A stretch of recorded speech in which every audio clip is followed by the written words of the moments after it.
Le fil info.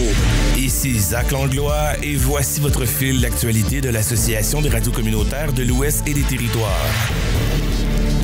La Saskatchewan menace de ne plus payer une partie de la taxe fédérale sur le carbone. Scott Moe affirme qu'à partir du 1er janvier, la société d'État Sask Energy cessera de percevoir et d'envoyer l'argent de la taxe fédérale à moins qu'Ottawa n'offre une exemption pour la province. Le gouvernement fédéral peut dire que c'est illégal, reconnaît le premier ministre dans une vidéo publiée sur les réseaux sociaux. Dans la plupart des cas, je serais d'accord, mais c'est le gouvernement fédéral qui a créé 2 classes de contribuables en offrant une suspension pour le chauffage au mazout. Une telle exemption ne bénéficie réellement qu'à une seule partie du pays et exclut la Saskatchewan.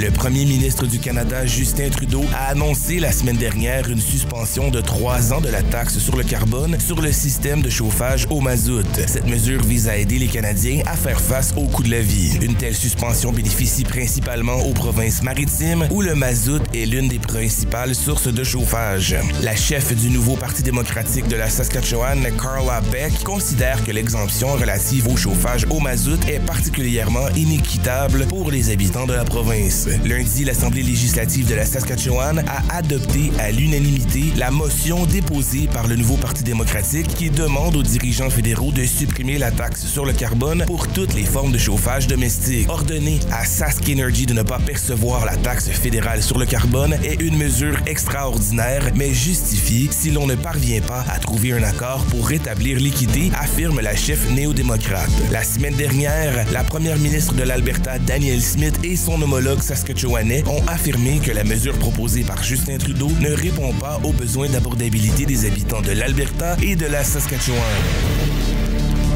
De plus en plus de Manitobains avec des emplois utilisent des banques alimentaires. Le nombre de personnes qui fréquentent des banques alimentaires au Manitoba a augmenté de 30% entre mars 2022 et mars 2023. Selon le rapport de Banque alimentaire Canada publié la semaine dernière, il révèle aussi que de plus en plus de personnes fréquentent les banques alimentaires tout au long de l'année. Cette hausse vient avec un changement de la clientèle selon le directeur général d'Agap Tybal à Winnipeg, Dave Finiuk. Il précise que les personnes avec un emploi ont également besoin de services alimentaires. M. Finiuk croit que les personnes âgées disposant d'un revenu fixe auront le plus de difficultés alors que l'augmentation du coût de la vie de 19% en 3 ans a un impact réel sur cette génération. Il s'agit d'un changement de clientèle qui inquiète le directeur général de Moisson Manitoba, Vince Barletta, et d'une augmentation qu'il attribue à l'inflation. À la Banque alimentaire de Moisson Manitoba, les travailleurs et les bénévoles se préparent pour une saison hivernale très chargée. La récente tombée de neige ainsi que le froid qui la suit nuiront à la situation qui affecte une variété de personnes, explique M. Barletta. Selon lui, 50 000 personnes utilisent une banque alimentaire tous les mois. Plusieurs personnes sont obligées de vivre de semaine en semaine, soit d'une date de paie à l'autre, souligne le président et membre du conseil d'administration de l'accueil Cattery, Aurel Boisvert. Selon le rapport de Banque alimentaire Canada, les banques alimentaires du Canada ont enregistré près de 2 millions de visites l'an dernier, soit une hausse de 32% par rapport à l'année dernière. Il réclame que le gouvernement donne des octrois aux banques alimentaires, commençant par Moisson Manitoba, qui pourrait distribuer les ressources à travers la province.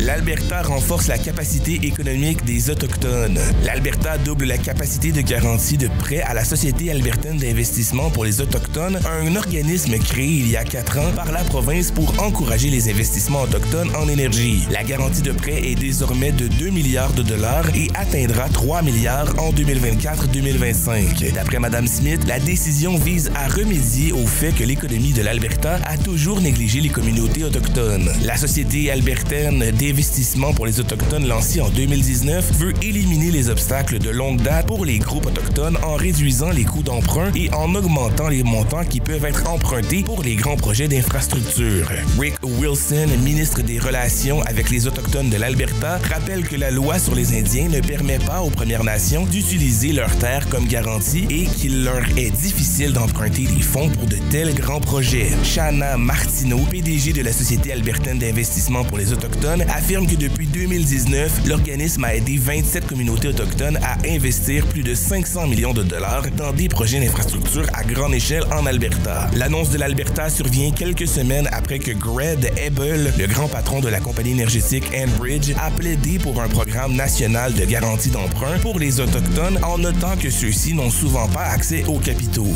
À cette occasion, Nilo Edwards, le directeur général de la Coalition des Premières Nations pour les grands projets, un groupe de plus de 130 nations, a déclaré que la loi sur les Indiens avait toujours empêché les Premières Nations de participer au courant dominant de l'économie car ils n'ont pas le niveau de capital à risque requis pour obtenir un bon taux d'intérêt.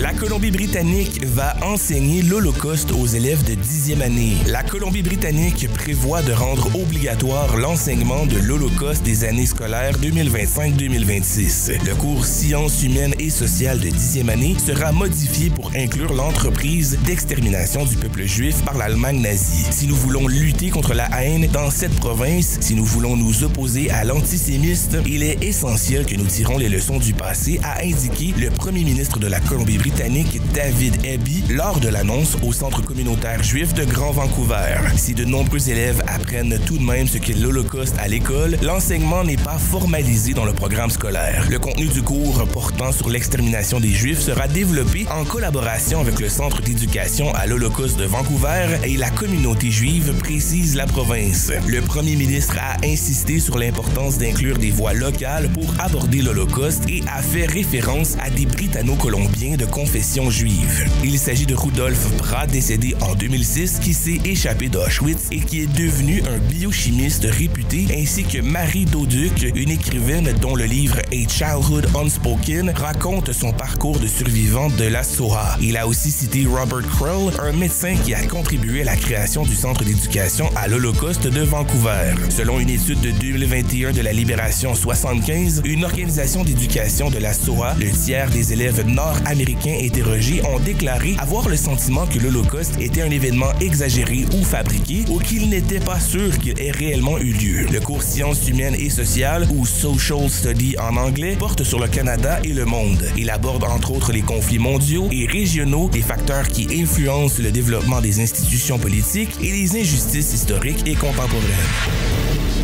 À Fort Smith, au territoire du Nord-Ouest, l'économie est au cœur de la campagne électorale. Fort Smith, dans la région du Slave Sud, a longtemps été le centre administratif des territoires du Nord-Ouest et est surnommé capitale de l'éducation du Nord. Avec une économie locale chancelante, soutenue essentiellement par le collège Aurora et la fonction publique territoriale, la question de la relance économique prend toutefois beaucoup de place dans la campagne électorale. Depuis le retour des habitants, après une évacuation de près de 5 semaines causée par les feux de forêt de cet été, la vie a repris son cours. Au centre-ville de la municipalité d'environ 2300 personnes, les gens entrent et sortent du commerce In60 Trading Company, l'un des lieux où on peut trouver à la fois du café, de la sauce piquante et un ordinateur. Ce commerce est une sorte de magasin général du 21e siècle, comme l'explique l'un de ses propriétaires, Chris Westwell.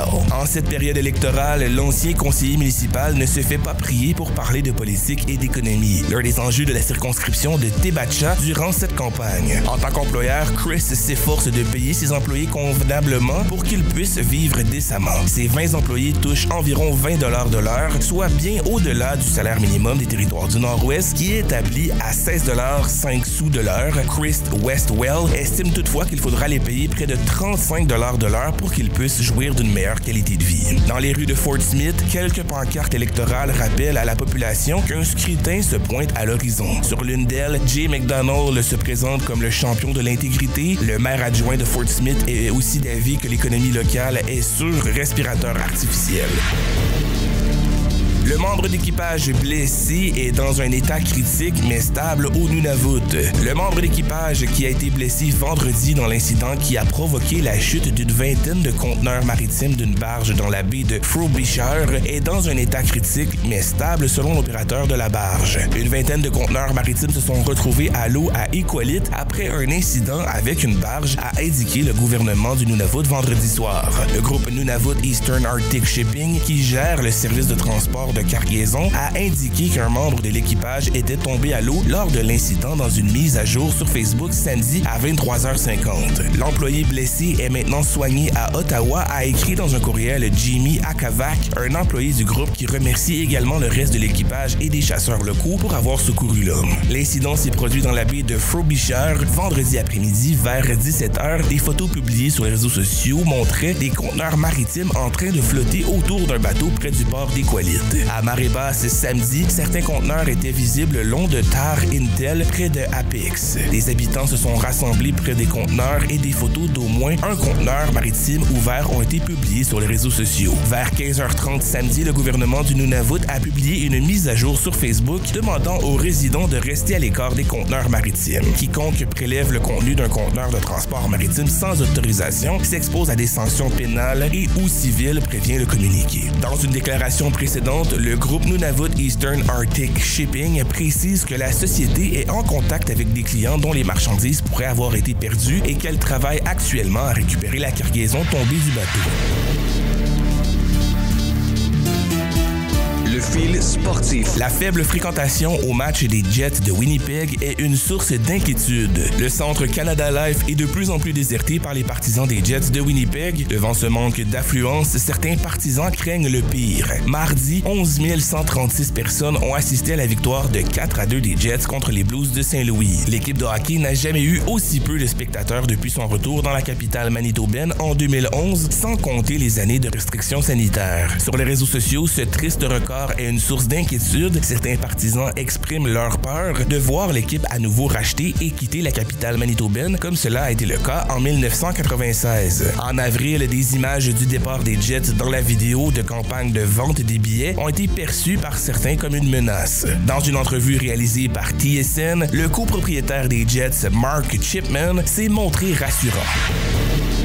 Les Oilers s'imposent contre les Flames de Calgary dans la classique Héritage. La Ligue nationale de hockey a célébré le 20e anniversaire de la classique Héritage en présentant un match au stade du Commonwealth à Edmonton où a été disputée la première partie en plein air durant la saison en novembre 2003. La température était beaucoup plus clémente qu'à l'époque. Lors du duel entre le Canadien de Montréal et les Oilers d'Edmonton, on avait enregistré un mercure de moins 18 degrés. Lors de la mise au jeu entre les Oilers et les Flames de Calgary dimanche, il faisait 3 degrés. À son retour au jeu, après 2 matchs d'absence, le capitaine des Oilers, Connor McDavid, a récolté une mention d'aide. Evander Kane a enregistré 1 but et 2 aides pour permettre aux Oilers de remporter ce premier volet de la bataille de l'Alberta 5-2. Une foule de 55 411 spectateurs a assisté à la rencontre. Ils étaient 57 167 il y a 20 ans. Ce fil d'actualité est produit par l'ARCO en collaboration avec Boréal FM en Alberta. Ce projet est financé par Patrimoine canadien.